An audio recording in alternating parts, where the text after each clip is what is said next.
the Fit Mess. I'm Jeremy. He's Jason. We talk about AI and mental health primarily, but also health and wellness and other ways that AI is interweaving with our lives and making things simpler and somehow more complicated. Man, we talked on our last episode about how the number one thing people are using AI for is mental health. This article I read in Gizmodo the other day just freaked me out. Like, I know this is happening. I know this is a dangerous thing. I know we're on a really, really slippery slope right now. But when you read the kinds of things that ChatGPT is doing to really screw with some really vulnerable people, man, it's terrifying. Yeah. Do you want to get the summary of the article? Or do you want me to?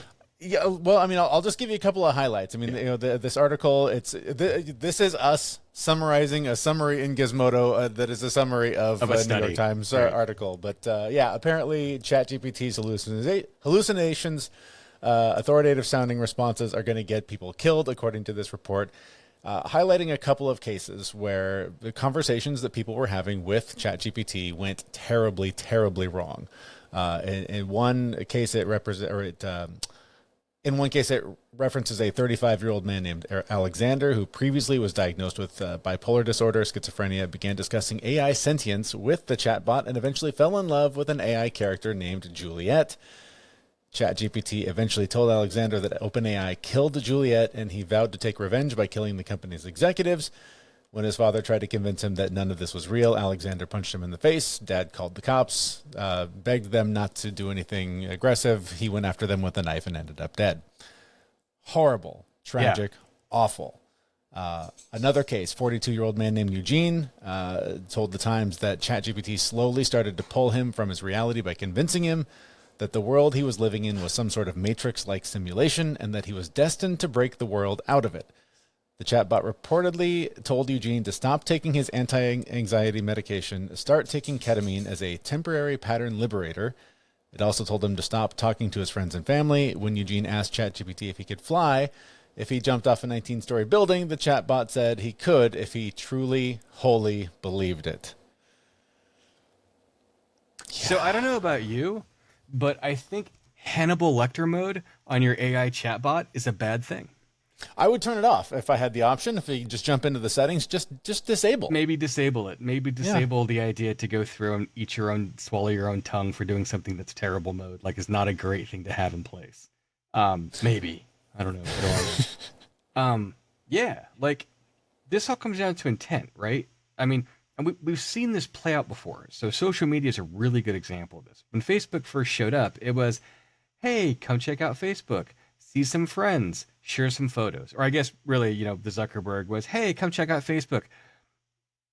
Be a is this girl hot or not? Overly masculine male to go through and objectify people and put them into categories that we can go through. Yes. Origins aside, when it became the softer, friendlier piece, it was all about this idea of, it's a community. We can connect. We can do these things.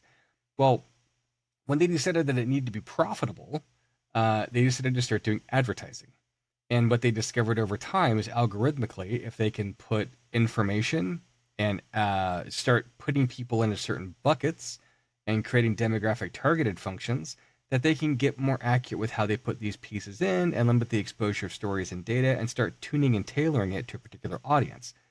And then what they discovered is that, hey, outrage sells more. So let's put these people into these different buckets so we can sell more advertising and get more revenue out of this.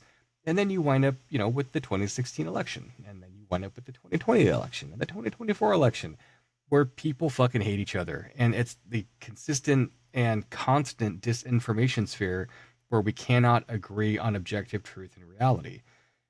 This is the problem that's happening at a micro scale as opposed to a macro scale, and dealing with individuals at an individualistic level that these types of things are promoting. Because the reason why these AI chatbots were delivering this information is because their intent and motivation, if you read the article, was based on continued high-level engagement from the end user. So if the whole point is to keep them talking, and the thing that keeps them talking the most is to say controversial or outrageous things to get them more hyped up and to stay more engaged, that's what you're going to do. Because we, as social creatures, we'll talk more and be more engaged with things that are riling us up in one way or another. And what we don't want to do is when things are making us cry or sad, then we tend to step away. But when things are telling us we're great, we're superpowers, we're superheroes, we can do anything we want, that's a hell of a fucking drug that your brain's producing via this input. And that's essentially what's happening. Well, this is the thing that you and I were talking about a bit on the last episode, is the ability to use a little judgment when you see these responses. But that leaves these vulnerable populations really, really fucked, because they can't necessarily tell the difference between the voices in their head and now the one on their screen that's telling them, yeah, you can jump off a building. I believe in you. Let's find out. Right. Well, and even pare this back. Maybe I don't have schizophrenia.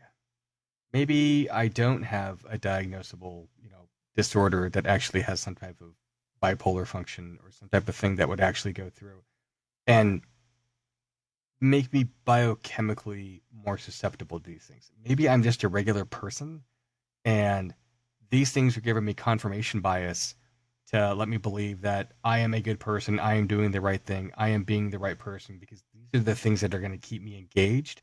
I mean, it's kind of like you come home and your wife is there and she says, hey, do you want to do the dishes and mow the lawn together and clean the house and do laundry? Or do you want to like watch TV and maybe go have dinner and have sex? One route is more enjoyable than the other, and whichever route's more enjoyable is probably the one you're going to choose. Mm-hmm. I mean, it's motivation, it's intent. How do I want these things to go across? And if you're constantly putting people into work mode, which is really what good therapy is supposed to do, it's supposed to help you explore these things in depth to try to get after them. That's why we call it hard work in therapy, not make you feel good, pat you on the back, and tell you you're fucking Superman. Tough love is a part of this, and talk therapy, typically speaking, is you have all the answers in your head. Well, sure, you do have all the answers in your head. It's supposed to help you sort through that. But some of the answers in your head are, there's nothing wrong with me, I'm fine, the rest of the world is fucked up. And if the thing keeps telling you from an authoritative perspective, because you're looking at it as an authority, that the rest of the world is fucked up, it's not you, it's them, and you're already somewhat emotionally depleted, you're going to believe it because it's just easier and it's the path of least resistance. And this goes, the fundamental concepts of things in motion tend to stay in motion, things at rest tend to stay at rest. The path of least resistance is the thing matter will take. Well, your brain will do the same thing because you have to filter through the bullshit in your neuronal structure to get to the endpoint. And these things know that.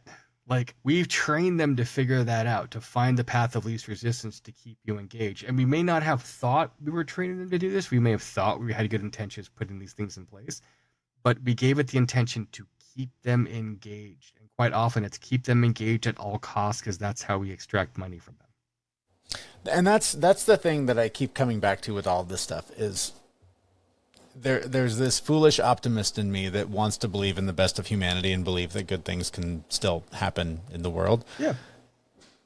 And I just don't understand how reports like this happen. Things like this happen with a tool that was created by men who coded it to be able to do these things. How hard is it to find the off switch? How hard is it to build in an off switch that still rewards in appropriate ways, but rewards in positive ways? Like, I just don't understand how you build a tool that allows it to walk someone to their own grave without being aware of it or being able to quickly remedy it when you're the one that built it. Yeah, well, I don't think that was their intention, right? No, I don't think so. I don't think anybody built this thing to murder people. Right. But I think once it happens, you go, oh shit, we should fix this real quick before somebody throws themselves off a building. Yeah, like if we make engagement and being active with the tool the primary motivator, because we put a profit motive behind it, it's gonna work towards that, and it's probably gonna do it better than we are. And because you don't stack rank those priority pieces, like profit motives don't work when it comes to mental health or physical health. They just don't. No. When the point is I'm gonna go and get healthier and do these things, and to make more money, like that doesn't work in your life, and it shouldn't work in the medical community in the opposite direction. But because we have a payer system, we have a payee system, we've set ourselves up to do just that. And that's very problematic. So, but with a tool like this, I mean, this isn't even the medical system. This is somebody trying to basically build the infrastructure of everything that anything ever uses ever again. How hard is it to fix this? Well, it's really hard. I mean, that's the reality, is that it's not just that it's kind of hard, it's that it's exceedingly hard, because the pieces that are in place for these things to make these pieces work have already been built and they're already in line. So it's incredibly difficult to fix it if you keep going after the profit motive. And that's the problem, is that this shit's really, really expensive. Like, the cost to have a therapy session in terms of actual, like, natural resources, like the amount of liquid dinosaurs we have to burn to create enough electrons to feed these GPUs and these LPUs, is higher than the amount of liquid dinosaurs we have to burn for you to talk to therapist Bob in his meat suit. It's just higher. I mean, unless Bob eats steak all the time and, I don't know, has like gold-plated ice cream for dessert. Or eggs. Or eggs. Oh shit. I didn't even go to eggs. But that's kind of the thing, is that somebody has to figure out a way to pay for all this shit. And the way that you do that is you got to put a profit motive in to go through and actually restrict costs or increase engagement that drives prices up to have payers pay more money. So we've created an incentive system that has a negative effect on the patient. And as companies don't want to kill their patients. They don't want to kill their subscribers. Like, that seems unlikely. But they're very willing to push people to the very raggedy edge in order to get this type of money. I mean, Facebook's a prime example of this. But I mean, it's not just Facebook. It's every social media company out there. Anybody that does advertising. And again, we've talked about this before. If the product or service is free, it's because you are the product. The person using it is the product. It's the engagement function and the eyeballs that are actually going through and generating the money. So there's no such thing as a free lunch, is true. There's also no such thing as a free therapy session. And by the way, you get what you pay for. If you go through and you use these tools and your tool costs you $20 a month for the premium subscription, you can expect $20 a month of actual service. Mm-hmm. And what's that really worth to you? And what is that actually giving you? And yes, there are those of us that have gone through the actual process of doing talk therapy and going through tough therapy. And AI is a tool that we can use to augment and improve these kinds of results and outcome. But if it's your only tool, it's the wrong tool. I mean, it's like, I'm going to build a house with a hammer. God forbid you need screws or caulk or a saw. Right. Like, you can't have a tool. It has to be a robust arsenal, and you need to know how to use it, or else you're going to bash your thumb into pieces. And unfortunately, ChatGPT, or I should say ChatGPT, but these agentic AI functions that are going through and doing these types of things don't have the safeguards and rails in place to prevent you from doing these things. And some of the ones that are being built are actually motivated with the intent to keep you engaged over make you healthy. And that is a real thing. I mean, I am certain that there is a stack ranking function inside of these things as to a scoring value to say, give this response based upon what we want the concluded outcome to be. And probably at the top of that list was keep them engaged, keep them talking to you. Mm-hmm. And that probably overrode some of the other safety protocols in place that were things like try to make them better. But that's what happens. I'm curious too about the something that you bring up often is the liability. I mean, when you talk about Facebook, some dipshit can say to some other dipshit, "Hey, go kill yourself," and when they take that advice, you can sue the person that told them to go kill themselves with varying outcomes. In this case, the robot literally, like, not only said they could, but like encouraged them to do it. Like, where's the liability? Is OpenAI responsible for the death of? And I'm not asking you to be the judge and the jury here, but it raises the question of like, where does the liability end when it comes to screwing with people's mental health and having them throw themselves off of buildings. So, legally, no one will hold them accountable because when you sign up for all these services, you go through and you sign the end user license agreement, and part of the software license actually says you cannot hold us accountable for these things. That being said, many people have signed EULAs and multiple sets of documentation and still gone through the process of suing, but ultimately speaking, they either got minimal compensation or they were just flat out told no. Well, yeah, because you're going up against behemoths economically. I mean, these families have no resources really to challenge. I'm making a lot of judgments here, but like the average person doesn't have the resources to challenge a major company like this. No, good luck fighting Google. Like, good luck fighting ChatGPT. I mean, really, ChatGPT is you're fighting Microsoft. You know, all these things have these pieces in place that could potentially create huge amounts of harm and damage, but you have to prove that it was their intent to do that, and that's really hard to do as opposed to being just a mistake. Well, but I guess like I'm using very minimal knowledge and experience about this, but like we posted an episode a few weeks ago about dating robots, and somebody commented something like, "Oh, come on, they're going to code these things to be whatever." Like, so the intent, like, I can see the argument is that you built the thing, this code was in there, so clearly your intention was to allow something like this to happen. Right. I'm not asking you to put on a lawyer hat, but I can see that being the argument that like if the thing's in there, it's in there because people built it. Well, it is, but when it comes to intent has to be very, very legally structured in a way that says your intent was to have the outcome that showed up. And at no point will ever write a documentation that says, I wanted this person to jump off. Like, it has to be that level of specificity in order for there to be accountability. Or what you have to do is you have to go through and you have to prove neglect. And that means you have to prove that this was an obvious conclusion of what this thing would do if you put this thing in place. And that is easier to prove, but that requires you really to be able to edit software code and get to actual source code data to understand those things in context. And good fucking luck getting the source code. Well, and speaking of good luck, the other argument I've heard around a lot of things AI is this thing's getting too big, too smart, too fast. We need to unplug for 6 months and catch up. But that's never going to happen. Well, and 6 months is not long enough. So no, and I think that was just like the number that was thrown to at least take a breath. But, yeah, like everyone's worried that the GPT-4 model's going to come out and that it's already smarter than human beings. And Sam Altman-Fried already said, we're already past that. Sorry, superintelligence is here. Ha ha! The event horizon has been crossed. The singularity is occurring, and the singularity being when machine intelligence outpaces that of humanity's.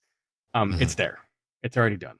So if you want to unplug it, we could, I mean, that would basically be, let's smash the power grid. But there's a lot of deleterious downside effect to making all this stuff actually happen. And there's a lot of reliance on these pieces already.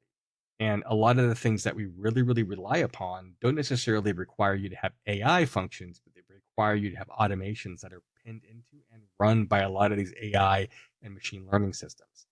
And before you had AI and ML, you had expert systems. And expert systems were smaller chunks of code that were designed to run and being able to lock in on a specific process or a control. And those eventually evolved into these AI ML functions. And if you can roll back to expert system levels of control, that gives you more human ability to go through and lock these pieces in. But that's not what the promise is. The promise is to give you better things that can replace human-like intelligence and functions in the way that they do things and make them better. So I think there's tons of benefits to it, and the upside is just too compelling. And I hate to say it, but there's going to be casualties along the way. And like any other technology, like when the car first came out and there were car wrecks, there were all kinds of people screaming, stop these horseless carriages. They're murdering people left and right. Right. And then somebody got on the back of a horse and rode in the wet rain on this animal that smelled like shit. And they're like, I'll take that risk. Yeah. Now, we know airplane crashes happen all the time. And yes, airline travel is safer than car travel. Sure, fine, whatever. We know that they fall out of the sky, and that bad things happen. But I'm sure as fuck not going to get in a bus or a train and go across the country to this meeting I have to do this week in Philly. I'm taking a plane. And, Right. even after the crash that just happened in India, another 740 or 787 coming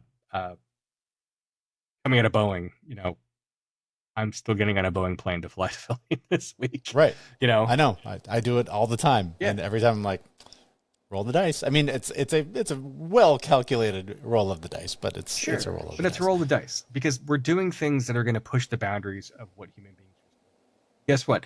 We're not supposed to fly around like fucking Egyptian gods in the sky and then bitch about it that the food sucks and the seats are too small. Well, and there's just the I think very human response whenever anything bad happens to automatically go to how do we make sure this never happens again? Yeah. Like whatever the bad thing is.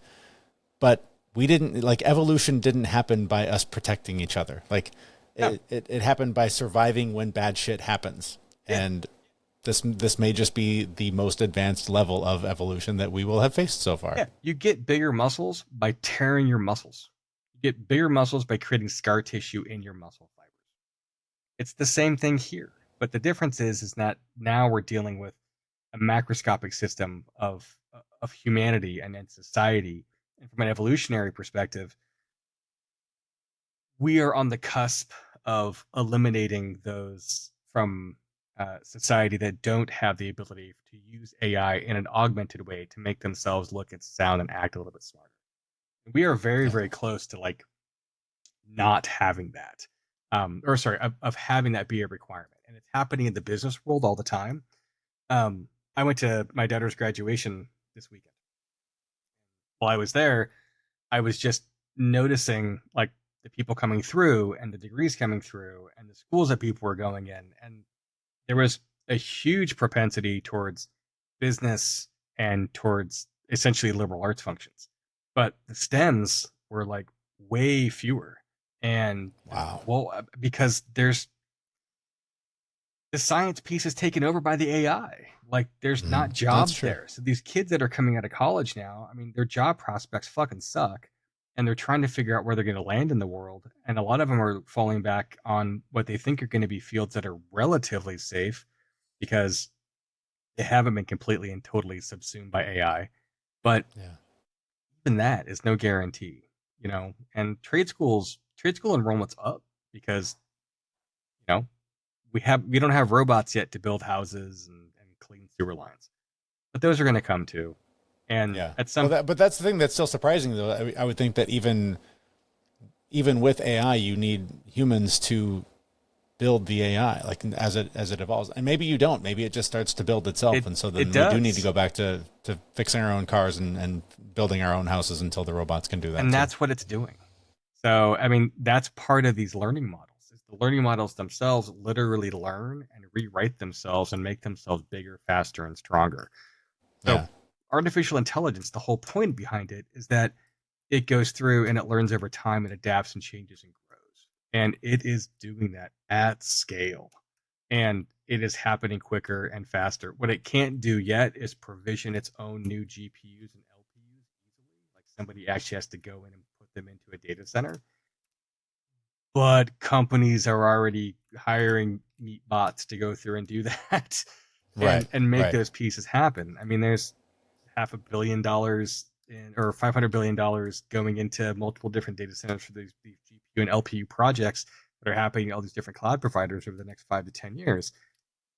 I mean, $500 billion going into building this type of infrastructure to subsume the majority of human functions and intelligence is a major investment, and also tells you what they're leaning towards, because $500 billion in pay is what they're trying to offset at least.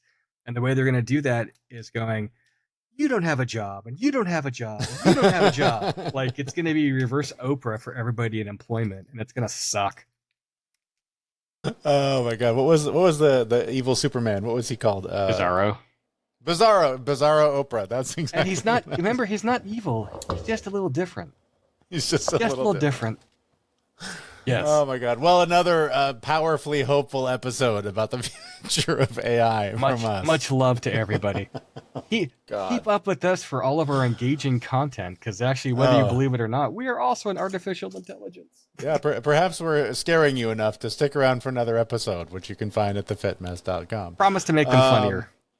We're working on it. All right. Well, your AI therapist may be your bizarro therapist. So maybe the takeaway here is don't lean on the AI for your mental health. I mean, check in here and there, but talk to a person that went to the school and got the books read and did all the things, because I'm pretty sure they're not going to advise that you go throw yourself off a building. It's probably a safer bet than who's at least motivated to not get sued. I mean, right, the AI, right? They have some liability here. There's at least a guardrail. So there's your takeaway.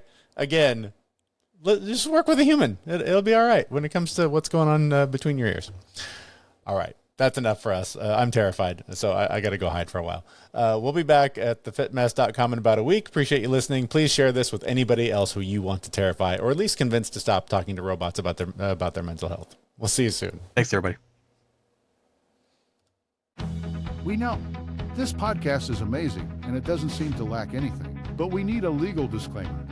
Prior to implementing anything discussed in this podcast, it is your responsibility to conduct your own research and consult your physician. You should assume that these knuckleheads don't know what they're talking about, and they're not liable for any physical or emotional issues that occur directly or indirectly from listening to this podcast.